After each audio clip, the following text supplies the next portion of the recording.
Mark Anderson runs MLB Cathedrals on, and I'm still going to call it Twitter. I know it's X. I'm Sure. sorry. But, hey, longtime fan. I've been a follower of yours for, I don't know, as long as I've been on social media. So thank you for joining me. Absolutely. Great being here. What's your fascination with ballparks? Let's begin there. Always been a baseball fan.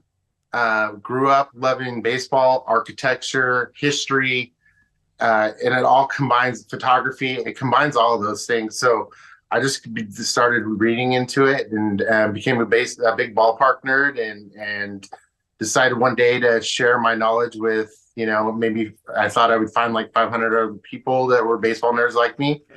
And it blew up. There's a lot of us out there. Yeah, at least 100,000 plus, right, on your account in terms of followers. Yeah.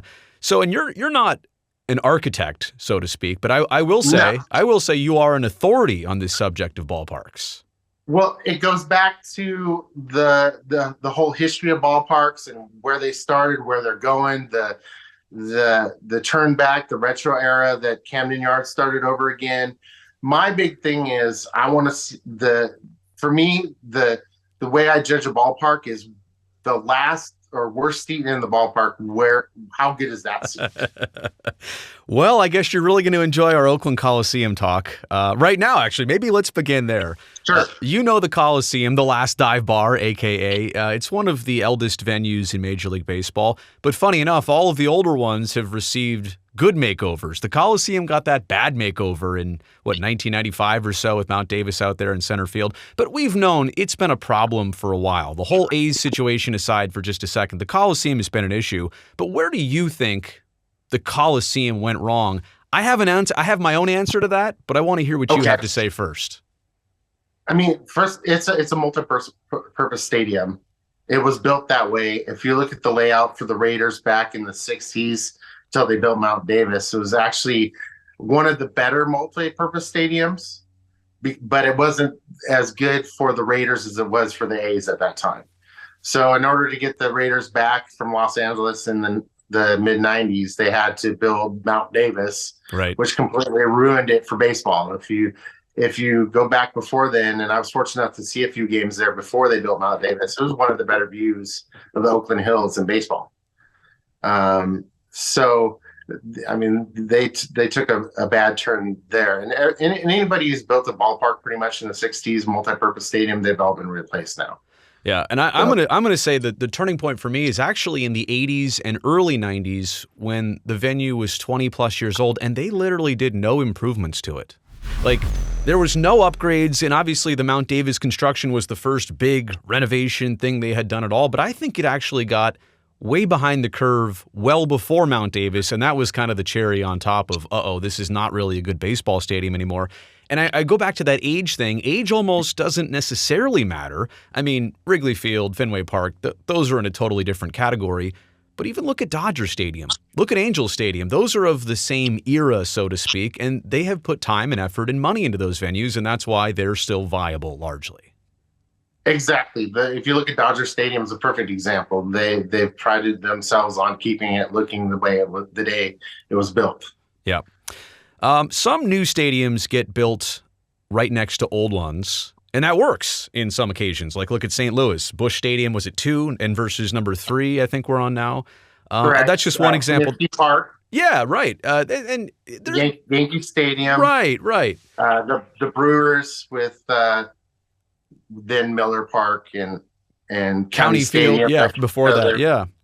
My question's going to be here. What if an A's ballpark was built at the Coliseum site versus Howard Terminal, which I know you're probably very familiar with too?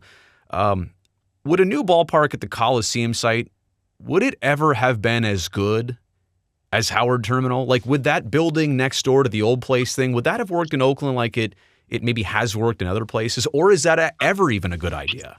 The ballparks now, and if you look at the model I'm going to go with is Truist Park. I don't know if you've ever been there with the ballpark village. Not yet. That's where they're going. If you look at I don't know if you've seen the development plans for the new White Sox ballpark. I have, yeah, beautiful. In the South Loop there. It's about what's going on around the ballpark. as opposed to just the ballpark in a parking lot now. So it really depends if you develop. I think there's potential still at the Coliseum site to develop a nice little ballpark playland with bars and restaurants and have its own little island of day and night life as going on there in and out of baseball season. I think it would be better with London Square and Howard Terminal already down there in that area would be a lot better for that because you already have some of the infrastructure built in. So I think there's potential. You can create whatever you want at an Oakland, the Coliseum site. But yeah, it's the Howard Terminal. I would definitely think has an advantage. So logistics aside, and I know you were mentioning the Howard Terminal site, and I know you're kind of a connoisseur of renderings too. Like you enjoy the actual ballparks that have existed historically and the current ones, but I know you're a big fan of when something new comes out and how it's conceptually perceived. What did you think of all the different Howard Terminal renderings, that site, and among other things like in Kansas City or in Chicago? How did that fare compared to what other baseball teams are trying to do? It's the ones that came out for Howard Terminal are definitely unique. You all recognize the grass that went all the way around the ballpark, up and around, with the almost like gnome-looking hills on it, and it would definitely have been a signature ballpark. I think they didn't use. I mean, it's kind of like the White Sox. Would they want to build a ballpark with rooftops right across from the street? You know, so it's kind of hard for if they were going to build it in Oakland to make use of the water. But I think you can't be that close and on the water without taking advantage of it. Not necessarily having splash hits as much as say in Oracle Park, but have something that once in every few years it's reachable. Yeah. If that makes any sense. I don't know if I can call you specifically an Oakland A's fan. I know you've favorably spoken about, them staying in Oakland and obviously getting a good ballpark that, quite honestly, they've never had a baseball-only ballpark in Oakland. But what's your opinion, your take on the whole situation that we're in the middle of right now? I grew up in Seattle. I've been a Mariner fan my whole life. I lived in California for 10 years after college. Outside of the Sacramento area. So, very close to the Oakland A's. I've been to more games at the Oakland Coliseum than anywhere else except for in Seattle. I've followed the situation the whole time. I have nothing but love for Oakland fans. They're some of the best and most enthusiastic in baseball. It breaks my heart to see anybody after the Sonics left for Oklahoma City. I kind of swore off the NBA. I understand what it feels like to have a team that you followed your whole life get ripped out from you. So I have nothing but love for the Oakland A fans. I think that, you keep seeing the feedback daily that the Las Vegas has not got all their ducks in a row and everything together. So, I mean, there's still hope, I guess, that this falls through. I personally don't think it's a good move for the A's to go to Las Vegas, and I think the mayor and everybody in Las Vegas they would rather have an expansion team anyways. So I think Oakland deserves better. The fans deserve better. I think it could be successful in Oakland with a new ballpark and an owner that actually puts some talent on the field and keeps the talent around. And where I'm about to go next is not necessarily to pile on Las Vegas. Like, I do think in the right circumstances, they could have a very good Major League Baseball opportunity and experience down there. But specifically the plans that have been laid out here for the A's. 9 acres at the site of the Tropicana Hotel, but 9 acres for a Major League ballpark facility. Let's actually maybe begin there. I think it can probably be squeezed in, but I don't know that it'll ever be done in an optimal way under that size constraint. And again, you're an expert on ballparks and footprints and all that stuff. What do you think about the 9-acre part of this? It is a small fit. They did it in Minnesota. If you look at Target Field, it's about 9 acres. Fenway Park's about that same size. It can be done. I imagine that this ballpark won't be any more than 35,000 fans. So that makes it a smaller footprint to begin with. But yeah, it's a tight squeeze. I actually like the fact that there's something they have to squeeze in there to make them more creative, if that makes any sense. That's why you see all the ballparks with the dimensions that they have, is because they were forced to fit within a block. And, some blocks are shaped different than others. And so you have your Fenway Park short left field and all those kind of things that happen in early baseball. The only pushback I'll give you is I believe Target Field uses 9 acres plus the overhang of the interstate, which is a couple extra acres, because these are comments I get here on the YouTube channel a lot. And the other one is, if you think about like Fenway or Wrigley, the building infrastructure that those stadiums required, they actually expand out maybe even a couple extra acres. But the other thing is, have you ever walked around the concourse of Fenway or Wrigley? Like, I don't think any new ballpark wants to have people in there like sardines. So I guess what I'm saying is all of this, and to your point, it has to be a creative design. And I think that's why renderings and design has not been easy here. But I don't know that this is optimal at all. Commissioner Manfred, as of yesterday, said he thought that the parcels size was adequate for Major League Baseball. So I think we all agree it's just on the cusp of doable, right? That's probably the best way to put it. Right. What I don't understand is why in Las Vegas, I understand for the Raiders, but for baseball, you would want a dome stadium, much less a fixed dome stadium. I think you're going to run into the issues that the Tampa Bay Rays have. The issues that the Seattle Mariners had when they had the Kingdome. When it's nice out in the summer, there's so much to do. Right. Why would you want to go sit inside and watch a baseball game? Especially Vegas. There's a lot to do in Las Vegas. So I think it's going to be a tough opportunity. And then you've seen the Raider games. It's mostly out of town fans left. Yeah, I mean they'll probably grow their fan base. It takes time, but I foresee that any athletics games there be, especially with the Dodgers or Padres or Giants, anybody more opposing fans there than actual athletic fans. I don't know that Major League Baseball has ever said this as an official initiative, but it just seems like the amount of fixed domes, to your point, over the years has gone down to just one.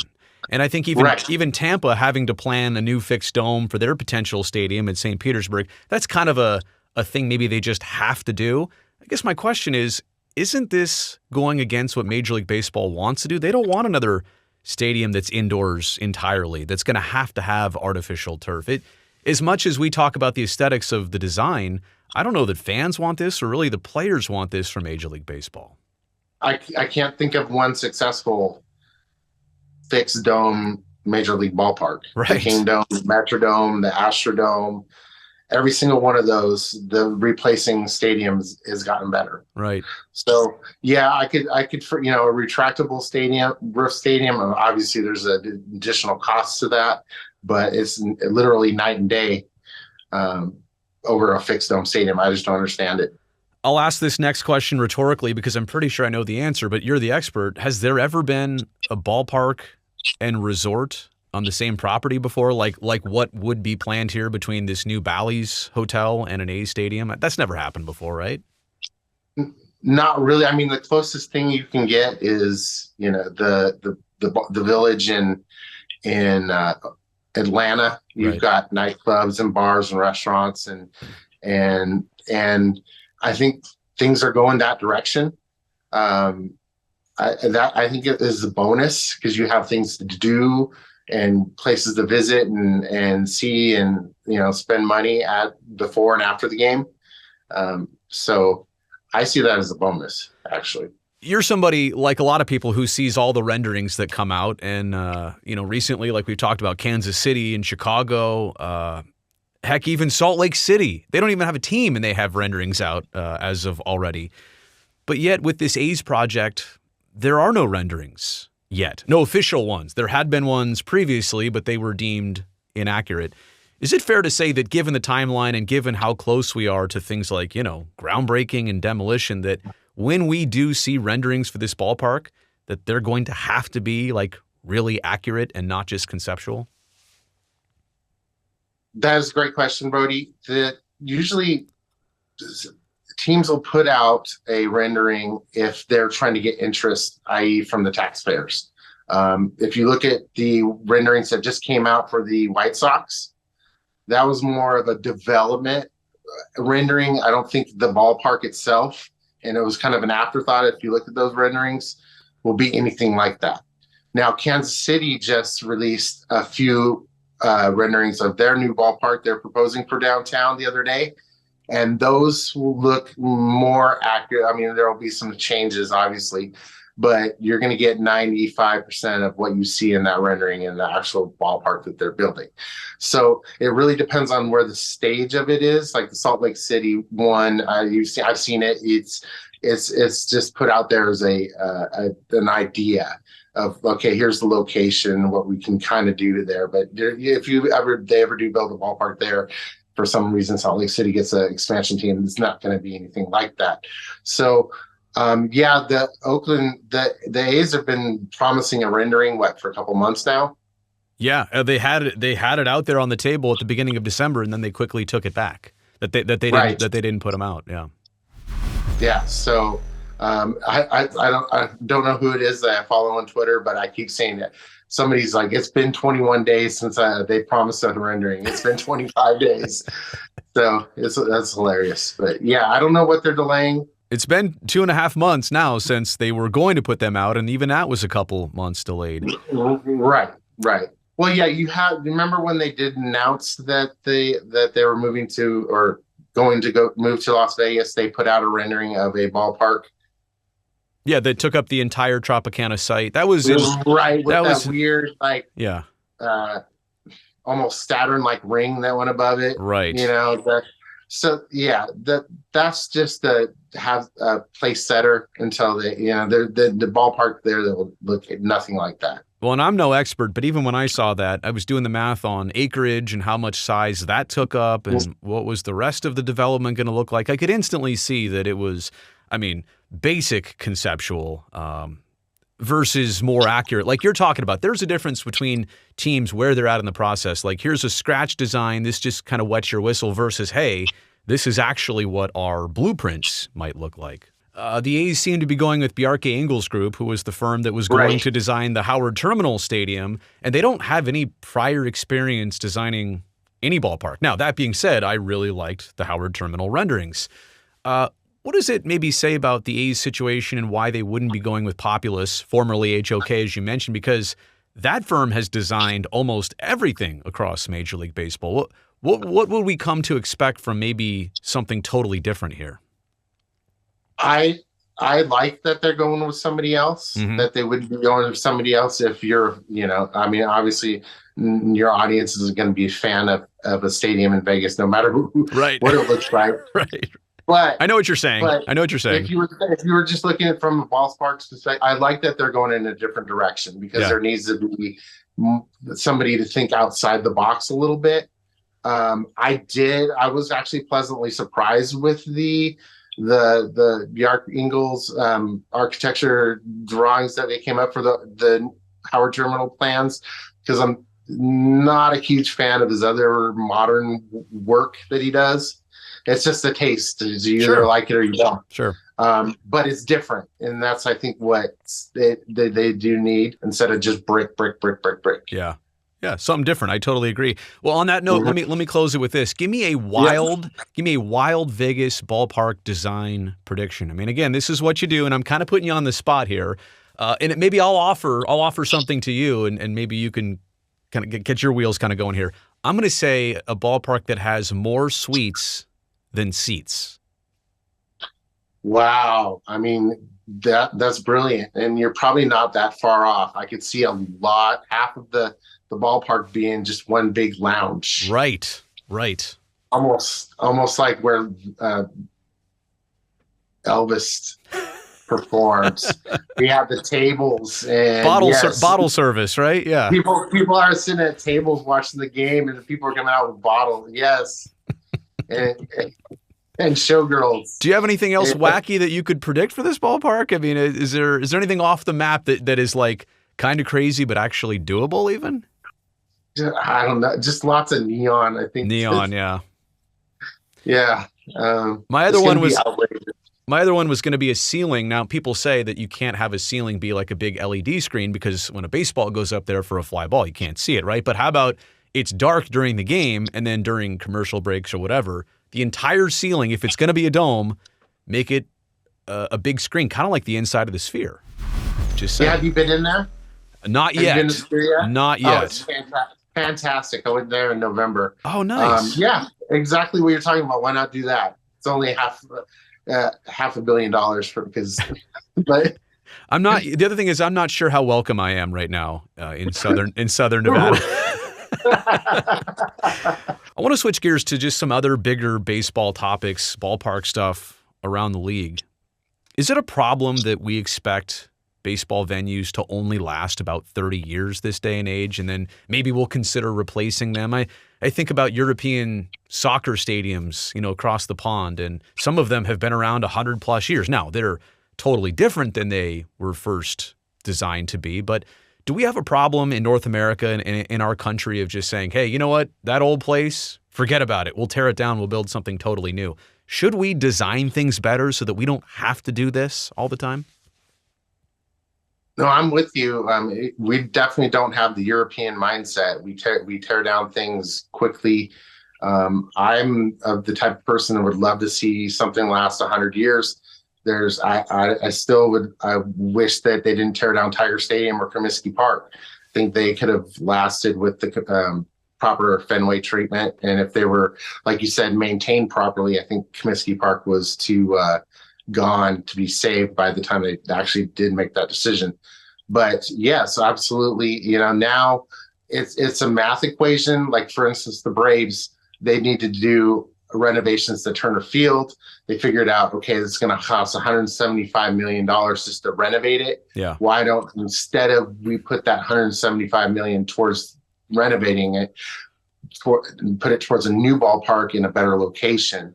So there's a little math money equation there. Yeah, I wish they could build a stadium that if you do the maintenance, look at Camden Yards and some other new ballparks, they look as good as they did when they were built 20 years ago. I've been to most of the ballparks around the league, fortunately, over all the years. Not all of them, but I already do have my favorites. PNC, Oracle, obviously Fenway and Wrigley are legacies. Petco Park, up in Seattle's a great place to watch a game, almost like being in a carport. Coors Field, I could go on and on. But what are your favorites? I mean, this is what you center a lot of your life around. What would be your top three or five, or however many you want to give? You won't be shocked because we share pretty much the same list. Really? I think number one is PNC Park. A couple reasons: the best view in baseball. Yes. We love the skyline there. It's that in Comerica Park right now are the only new ballparks that actually have just 2 deck. They're not 3 decks. So you get a lower upper deck feel to it. Comerica Park's a little higher because they have 2 levels of suites, but PNC Park sets it apart for having that, and it only seats 38,000. Then I'm going to go with Oracle Park. It's just a perfect setting right there on the bay. Petco, you got to mention, you can't go without mentioning Wrigley or Fenway. Absolutely. And then I think Petco and Target Field around the top few. That's yeah. And T-Mobile, yeah. I mean, there's every team almost ever since they've got a new ballpark recently within the last 30 years is upgraded their ballpark, except for I think maybe the Tigers and the Rangers. Let me go back to Oracle Park. I mean, obviously, it's where I'm from here in the Bay Area, but it's amazingly already a quarter century old. I remember the first year it opened. I remember doing the media tour of it before fans had even seen it. Literally, I remember walking in the park for the very first time. It's crazy to think that it's already that old, but I feel like in the Giants' case, that might be their home for the next 100+ years, no matter how much work they have to do to it. It's the location that is so nails Yep. that I think seals the deal for them. What's your opinion on that ballpark now at 25 years old? And again, it's been like 3 or 4 years since I've been there, but it looked exactly like it did. Yeah. And when I went there in early 2000s. So beautiful ballpark. Can't beat the location. Where would you build one you can build one next door like you did with Yankee Stadium. So you don't have a choice other than to renovate it piece by piece, kind of like the Cubs have recently done with Wrigley Field. Let me run through the list of the other potential teams that might get new stadiums or move. Obviously, the White Sox. We talked about Kansas City, the Rays. Am I missing anybody else? Maybe the Angels, like in the near future, but they don't really have plans yet. Of all the new designs and things you've seen, which pops out and stands out the most to make you think that might be a front runner?